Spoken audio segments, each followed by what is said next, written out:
Mamadou Dianya Ndiaye ini yantuma. Bonjour. Première question, il ne reste. Ɲiningali fɔlɔ a tora tile 100 ni diɲɛ sifuw ka farikolo ɲɛnajɛba Joji Dakar san 2026 ka daminɛ an bi yɔrɔ min iko sisan yala i bɛ se ka jateminɛ jumɛn kɛ farikolo ɲɛnajɛ kɛnɛw jɔli baaraw hakɛ kan? Écoutez, c'est un exercice assez facile pour moi parce que tous les jours je suis sur les chantiers. Oye ko nɔgɔma ye ne fɛ sabula lon o lon ne bi jɔli baaraw kɛnɛ kan a mana kɛ tile fɛ walima su fɛ tiɲɛ lo a tɔ tora tile 100 ye wa ne ni minisiri min bi jɔli kow kunna minisiri fal tuma dɔw la an bi taga jɔli baaraw lajɛ wagati dɔw la su nɛgɛ kaɲa 2 fanfɛ walima o yɛrɛ kɔfɛ k'a filɛ ni su baarakɛlaw bi ka baara kɛ bibi na baara minnu kɛra ka ban o hakɛ sera 97 ma 100 sarada la an ka jatiw la labɛnw bɛɛ bɛna na sabati ne hakili la a ko ma da kɛɲɛ ka ban fɔlɔ nga jamanakuntigi bɛ k'a boloda ka taga n'anw ye k'a ɲa da ɲɔgɔndan kɛnɛw jɔli baaraw kan. De visiter les chantiers avec nous, de visiter les chantiers avec lui des différents sites de compétition. I dalen do a la ko yani kalo in tile 30 lon a baaraw bɛna ban wa?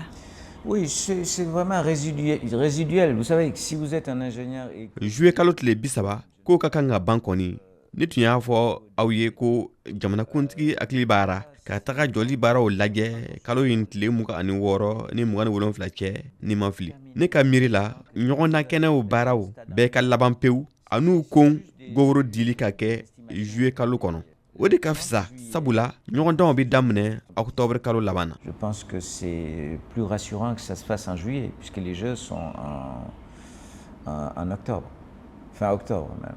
Et c'est des défis qu'il faut relever, c'est ce que nous avons essayé de faire. Mun de ye ko gɛlɛnw ye minnu tora ka ɲɛnabɔ bibi na yani Joji ka daminɛ? Oui, on n'a pas encore commencé la campagne. On m'a daminɛ fɔlɔ ka taga jamanadenw nɔfɛ sanko u ka farikolo ɲɛnajɛba in kɔkɔrɔma don nga ne b'a dɔn wa kɔni tuma o tuma ni n bi taga jamana kunnafonidisow la ne bi JOJ kuma mɛn tuma bɛɛ. J'entends toujours parler JOJ.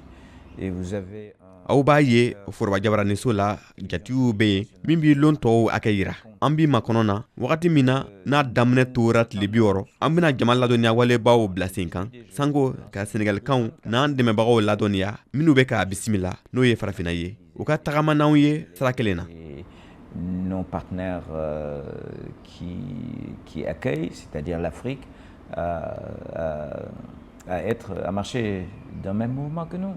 Aw yɛrɛ ye mun de boloda sanko diɲɛ sifuw ka farikolo ɲɛnajɛba in ka kɛ a ɲuman ye farafina farikolo ɲɛnajɛkɛlaw ni talikɛlaw bɛɛ fɛ n'an b'a dɔn ko nin y'a siɲɛ fɔlɔ ye farafina?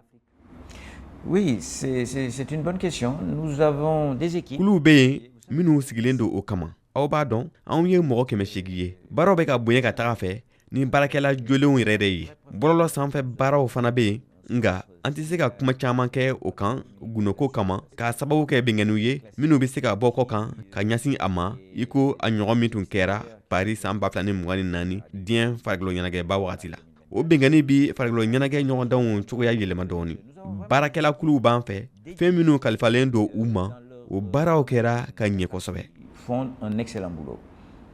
I tun y'a fɔ ko diɲɛ farikolo ɲɛnajɛ in bɛna kɛ diɲɛ fan bɛɛ lɔnko seko ni kɔrɔlenko kafoyɔrɔ ye a ko tɛmɛna a ɲɔgɔndan yɛrɛ kan i b'a fɛ ka mun de fɔ nin yɔrɔ in na? Oui, c'est l'Afrique qui reçoit déjà.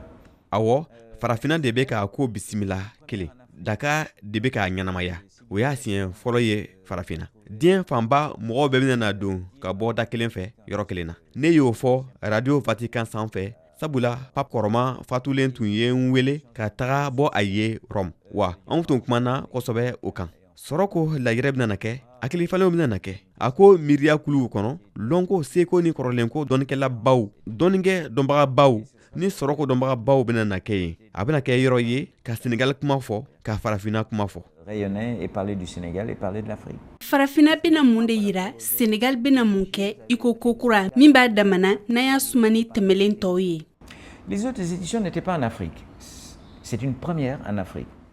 Tɛmɛniw kuma kɛ farafina nin y'a siɲɛ fɔlɔ ye farafina Sénégal bi gun kɔnɔ min tɔgɔ ye farafina o ra don an bɛna farafina ka fɛnw yira minnu b'a ni tɔw bɔ ɲɔgɔn na nga an ka janto dɛ farafina dɔrɔn ka ɲɔgɔndanw tɛ Australicains bɛna Wellington dugudenw bena nana ka bɔ Nouvelle-Zélande chinois bena na diɲɛ bɛɛ ta kolo nga diɲɛ bɛɛ ka lagɛrɛ in na diɲɛ bɛɛ ka farikolo ɲɛnajɛ in na farafina min bi ka bisimila a bena yira a bɛ se fɛn min bɛɛ la wasa doni sira fɛ kokuraw doni fan fɛ n'a fɔra farafina o kɔrɔ tɛ dɔrɔn ko ka taga ɲɛden lɔgɔ lɔ o ye fana k'a yira nafamafɛn minnu bɛ yen anw ye minnu kɛ n'a bɛ se ka kɛ sababu ɲuman ye marabaw ma ka Senegal majamu ka mɔgɔw ladi ka na Senegal jamana wɛrɛw ka baaraɲɔgɔnyaw sinsin u ni ɲɔgɔn cɛ wa fɛn kelen pewu ka kɛ kow bɛɛ sanfɛ o ye farikolo ɲɛnajɛ ye ani farafina ni diɲɛdenw ka bolo di ɲɔgɔn ma i ko a tɔgɔ sifinw ka farikolo ɲɛnajɛ ne b'a fɛ ko Senegal sifinw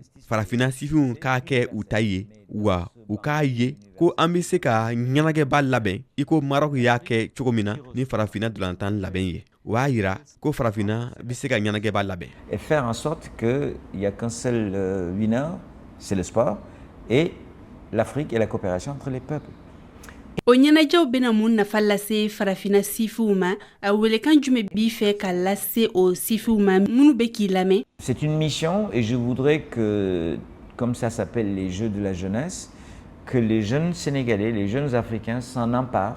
Kumakan ye farikolo ɲɛnajɛ kuma ye aw b'a dɔn ko sifinw ka farikolo ɲɛnajɛ lo a bɛ kɛ farikolo ɲɛnajɛ kɛnɛ de kan a tɛ kɛ kalanso kɔnɔ wa fana farikolo ɲɛnajɛ ye fɛn ye min bɛ mɔgɔw yɛlɛma farikolo ɲɛnajɛ kɔ mɔgɔ bɛ se ka tila ka fɛn caman wɛrɛ kɛ diɲɛ kɔnɔ farikolo ɲɛnajɛ ŋanakɔrɔ caman kɛra sɔrɔsira dabɔbagaw ye dɔw ye cɛkɛdaw sigi n b'a fɛ k'a fɔ ko farikolo ɲɛnajɛ ti fari lafiyani dɔrɔn ye hakili sigilen kɔnɔ a bɛ tɛmɛ o kan fɔ yɔrɔ jan. Je veux dire, le sport, c'est pas seulement un corps sain dans un esprit sain. Ça va beaucoup plus loin. Mamadou Dianya Ndiaye, merci. Mamadou Dianya Ndiaye, Iniche. Merci à vous.